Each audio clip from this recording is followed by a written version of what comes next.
Before we get this one underway, I just want to establish something right off the bat. No, I'm not whining about this. In fact, it's honestly just kind of funny to me how everything aligns, and as a result, we're talking about the events in this situation with the Tampa Bay Lightning, and just for full transparency, even as far back before this 2021 season, I was saying things like, okay, the Tampa Bay Lightning could honestly repeat, their division is kind of weak, they're still a stacked team, even without Nikita Kucherov. So even though I'm in a position where I'm talking about this cap circumvention stuff that I think is super blatant and obvious, I'm still just a random guy online, just a fan, that's it, and I'm giving my 2 cents as to what I'm seeing with the Tampa Bay Lightning right now. Not saying it's all for sure, it's just super convenient, and it's crazy to me how it's going under the radars of pretty much everybody, and everybody kind of knows what's going on,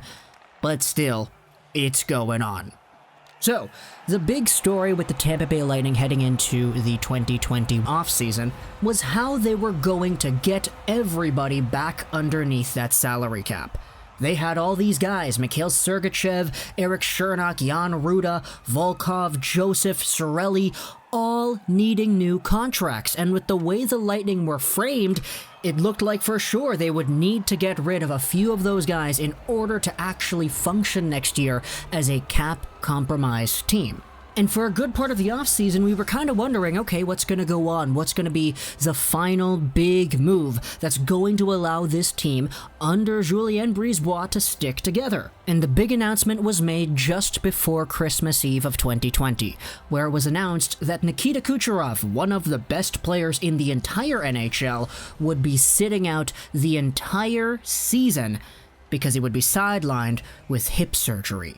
Now that in itself isn't the whole story, there's still a lot more to go on with this, but as we just go forward with the narrative, we can see that immediately after Nikita Kucherov was sidelined, his $9.5 million contract put over there on the LTIR, we had a slew of Tampa Bay moves made immediately after, because on December 23rd and the 24th, they re-signed Jan Ruda, Volkov, Joseph, Cirelli, and then a few days later, they traded Cedric Paquette and Braden Coburn for Marian Gaborik and Anders Nielsen, 2 players whose contracts would be put on the LTIR, which in turn would increase the amount of money the Tampa Bay Lightning would be allowed to spend, because that's how LTIR works.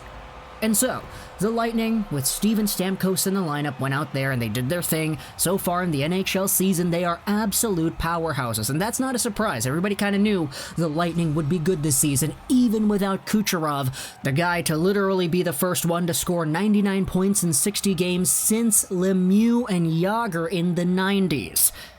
But still, the Lightning are, if you take a look at the standings right now, second in the Central Division, behind Carolina, tied with Florida, so that's pretty good, the rivalry going on there, but they're 4 or 5-ish points ahead of the Blackhawks, and the Blackhawks do have a 7-point lead over Columbus with the same amount of games played, so that race is pretty good for all the teams that are involved there. But yesterday we had word from Tampa Bay source over here, Joe Smith, talking about how Julien Brisebois said that Nikita Kucherov is right on track, and he is expected to making a full recovery to be ready for the playoffs. He started skating this week. Now that in itself is quite big. It's really big, because right now, the way the Tampa Bay Lightning are constructed, with all the guys they have gotten and all the guys that they traded away and put on the LTIR, they have a current $0 in projected cap space right now. If Nikita Kucherov comes back, normally you would think, okay, you're getting a good player, he's added onto your squad, there's got to be some form of monetary compensation for that, there's got to be some implication with the money here, right? Well, here's the thing about the NHL and their rules. Somebody gets taken out of your roster and he's put on the LTIR, his cap hit doesn't count. In fact, the cap hit that he has is given to you in allowance as an extra cap amount that you're allowed to spend.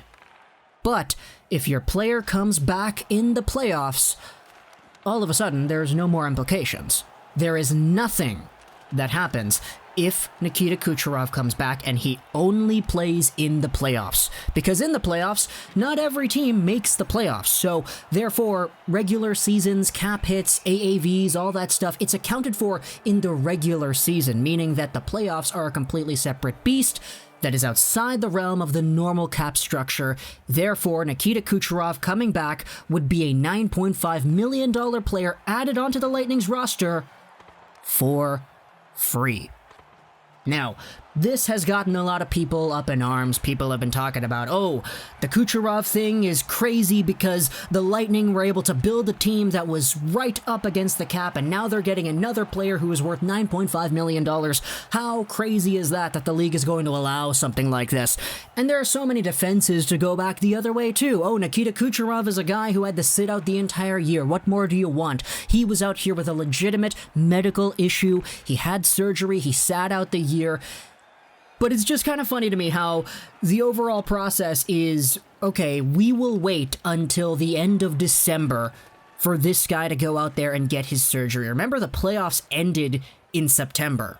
If we assume that Nikita Kucherov was battling this thing that he had to have hip surgery for the entire time, and they knew about it, it's kind of funny how December, the end of the year, a few months afterwards is when they're like, okay, go ahead, get that surgery, we'll announce it, and you will be out for the entire season.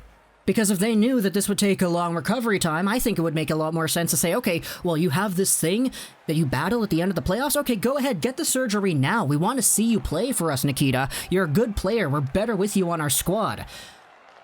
But that would mean an extra $9.5 million added onto the cap because if Nikita Kucherov plays in the regular season, that contract is taken off the LTIR. In fact, if it's even activated, if he is even just a scratched player, he is still part of that Lightning payroll. So it's crazy how he's a guy who is literally already skating 2 months before the playoffs are going to even begin, and the timeline is set for him to return smack dab right when the playoffs begins. Not any time before. There's no possibility we see Kucherov playing for the Lightning in the regular season because, of course, if they did that, the Lightning would be ultimately financially screwed. And it's not even just people like me, who is not a Tampa Bay fan, talking about this. This is the Reddit thread, back when Nikita Kucherov was announced to have taken the hip surgery and be sidelined for the entire regular season. This is the top comment here from a Tampa Bay Lightning fan. Darn, I can't believe Julien Brisebois broke Kucherov's hip just to get under the cap. That's messed up. Something Tony Soprano quote is the reply afterwards. So, even though it is just some super conspiracy kind of thing that I'm kind of bringing up here, at the end of the day, it still is one very legitimate way, I guess, to get around the cap and actually build a team that works on paper while keeping the guys you wanted to keep and still having the right to use Kucherov in the playoffs, assuming he comes back healthy and he's actually up to form. Now, I wouldn't be surprised if he wasn't up to form right away. Hip surgery, it's a big deal. For sure, it definitely is impactful to the point that somebody could miss a whole regular season.